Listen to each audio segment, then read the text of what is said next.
धीरेन्द्र शास्त्री की कथा के दौरान महिला की मौत। नरसिंहपुर में चल रही पंडित धीरेन्द्र शास्त्री की कथा के दौरान एक बुजुर्ग महिला की मौत की खबर है। बताया जा रहा है कि करीब 70 साल की बुजुर्ग महिला कथा सुनने के लिए पहुंची थी और फिर वहीं पर अचानक गिर पड़ी, जिसके बाद उसे पास के ही अस्पताल ले जाया गया, जहां डॉक्टरों ने उसे मृत घोषित कर दिया। मोहन सरकार ने देर रात जारी कर दी लाडली बहना की किस्त। जी हां, लोकसभा चुनाव 2024 में भाजपा ने प्रदेश में क्लीन स्वीप किया है। इसके साथ ही सरकार ने लाडली बहनों को जीत का तोहफा दिया है। गुरुवार देर रात सरकार ने लाडली बहना की 13वीं किस्त जारी कर दी। इसके तहत 1250 रुपए लाभार्थी बहनों के खाते में ट्रांसफर कर दिए गए। मुख्यमंत्री मोहन यादव ने सोशल मीडिया अकाउंट एक्स पर लिखा कि आज का दिन लाडली बहनों के लिए बहुत खास है। महिला सशक्तिकरण की पर्याय लाडली बहना योजना की 13वीं किस्त बहनों के बैंक खातों में ट्रांसफर हुई है। उन्होंने लिखा कि मैं लाडली बहनों को हार्दिक शुभकामनाएं देता हूं। एमपी और यूपी की तस्वीर बदल देगी। 45,000 करोड़ की यह बड़ी योजना एमपी और यूपी के लिए अच्छी खबर सामने आई है। केंद्र सरकार ने पूर्व प्रधानमंत्री स्वर्गीय अटल बिहारी वाजपेयी के नदी जोड़ो अभियान की संकल्पना को मूर्त रूप देते हुए केन बेतवा लिंक परियोजना को स्वीकृति प्रदान की है। यह परियोजना मध्य प्रदेश और उत्तर प्रदेश की तस्वीर बदल देगी। केन बेतवा प्रोजेक्ट से एमपी और यूपी के बुंदेलखंड क्षेत्र में पानी की कमी समाप्त हो जाएगी। सिंचाई की सुविधा मिलेगी, जिससे किसानों की आय बढ़ेगी। केन बेतवा योजना के लिए केंद्र सरकार ने 45,000 करोड़ रुपए जारी कर दिए हैं।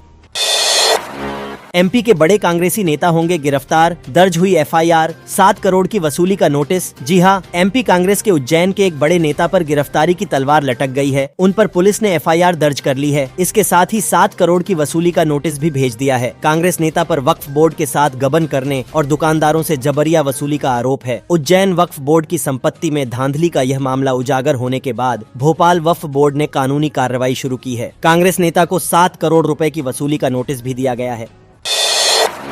एमबीए पेपर लीक के मामले में 3 आरोपी गिरफ्तार। सैकड़ों छात्रों से हुई पूछताछ। देवी अहिल्या विश्वविद्यालय से एमबीए पेपर लीक के मामले में पुलिस ने 3 आरोपियों को गिरफ्तार कर लिया है। इसमें idyllic institute of management Indore के कंप्यूटर ऑपरेटर दीपक सोलंकी और इसी कॉलेज के 2 छात्रों को गिरफ्तार किया गया है। ऑपरेटर दीपक की उम्र 25 वर्ष है और रंगवासा रोड पर रहता है और इन छात्रों के साथ पेपर लीक करने में उसकी भूमिका की पुलिस जाँच कर रही है। पीसीसी चीफ पटवारी और नेता प्रतिपक्ष सिंघार दिल्ली में होंगे हाजिर। लोकसभा चुनाव में मिली हार पर देंगे जवाब। मध्य प्रदेश में करारी हार के बाद कांग्रेस नेता दिल्ली बुलाए गए हैं। पीसीसी चीफ जीतू पटवारी और नेता प्रतिपक्ष उमंग सिंघार को पार्टी आलाकमान ने दिल्ली बुलाया है। नेता प्रतिपक्ष उमंग सिंघार और पीसीसी चीफ जीतू पटवारी दिल्ली रवाना हो गए। दोनों नेताओं से एमपी में लोकसभा चुनाव में मिली हार के प्रमुख कारणों की रिपोर्ट ली जाएगी। साथ ही उन्हें हर का कारण भी बताना होगा और जीतू पटवारी जैसे बड़ी नेताओं की मुश्किलें भी बढ़ सकती हैं। चाय बेचने वाले की बेटी बनी डीएसपी। छिंदवाड़ा कलेक्ट्रेट में कार्यरत निशा ने बढ़ाया जिले का मान। छिंदवाड़ा जिले के चांदामेटा में छोटी सी चाय की दुकान चलाने वाले संदीप डेहरिया की बेटी निशा का एमपीपीएससी परीक्षा में चयन हुआ है। अब निशा डीएसपी का पद संभालेंगी। वह वर्तमान में छिंदवाड़ा कलेक्ट्रेट में कार्यरत हैं। निशा डेहरिया के पिता संदीप डेहरिया चांदामेटा में बाजार रोड पर चाय की दुकान चलाकर अपना जीवन यापन करते हैं। जैसे ही निशा के पिता को पता चला कि उनकी बेटी डीएसपी बन गई, वह खुशी से झूम उठे। विवाह समारोह से लौट रही ट्रैक्टर ट्राली पलटी, एक महिला की मौत, 30 लोग घायल। सीहोर में आष्टा क्षेत्र के अंतर्गत ग्राम भंवरा के चैनपुरा मोड़ पर एक ट्रैक्टर ट्राली बेकाबू होकर पलट गई। इस हादसे में ट्रैक्टर ट्रॉली में सवार एक महिला की मौत हो गई, वहीं 30 से ज्यादा लोग घायल हो गए। बता दें कि ये सभी इछावर तहसील के ग्राम बाबड़िया गोसाई में आयोजित एक विवाह समारोह से अपने गाँव ग्राम किल्लोद से लौट रहे थे। हादसा गुरुवार शुक्रवार की दरमियानी रात करीब 3 बजे हुआ। सूचना मिलने पर पुलिस मौके पर पहुंची और बचाव कार्य शुरू किया।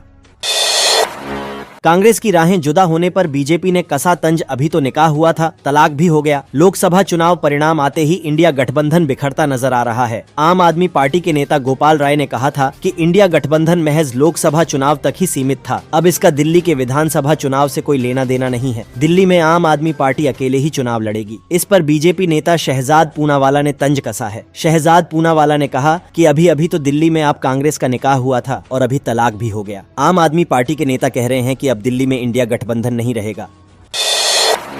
मध्य प्रदेश के मौसम ने दी खुशखबरी। मध्य प्रदेश में भीषण गर्मी से जूझ रहे यहां के रहवासियों के लिए खुशखबरी है। गर्मी से राहत देने वाली बारिश ने दस्तक दे दी है। शनिवार को कुछ शहरों में बारिश हुई है और मौसम विभाग ने अन्य इलाकों में भी बारिश होने का अलर्ट जारी किया है।